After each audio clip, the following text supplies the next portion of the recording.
This is a quick summary of the American Revolution. It all began when the British wanted to expand and colonize in the New World. Several generations after the first colonists arrived, tensions gradually increased between them and the British. Tensions began when the king was passing laws that the colonists thought were unjust. They felt that they were under too much control and were being treated unequally to the British. One of these laws was the Line of Proclamation. After the French and Indian War, King George passed a law stating that all colonists were restricted to pass and or settle past the Appalachian Mountain range. This enraged the colonists and inspired them to go and do it anyway, implying that they felt that they don't need to listen to the British officials anymore. Another British policy that angered the colonists was called the Tea Act. The Tea Act was when Britain gave the East Indian Tea Company special concessions in the colonial tea business and shuts out colonial tea merchants. The colonists in Boston reacted by dumping 18,000 pounds of East Indian tea into the harbor. This led to the Intolerable Acts. King George tightens control over Massachusetts by closing the Boston harbor and quartering troops inside civilian homes.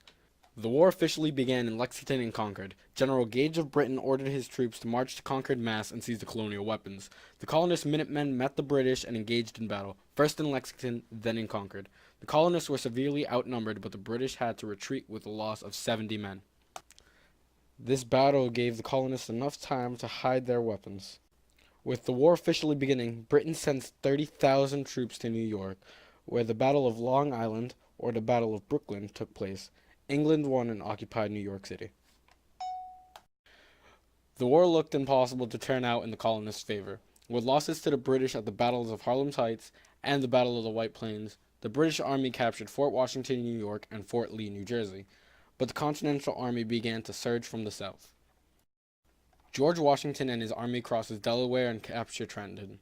They also win the Battle of Princeton.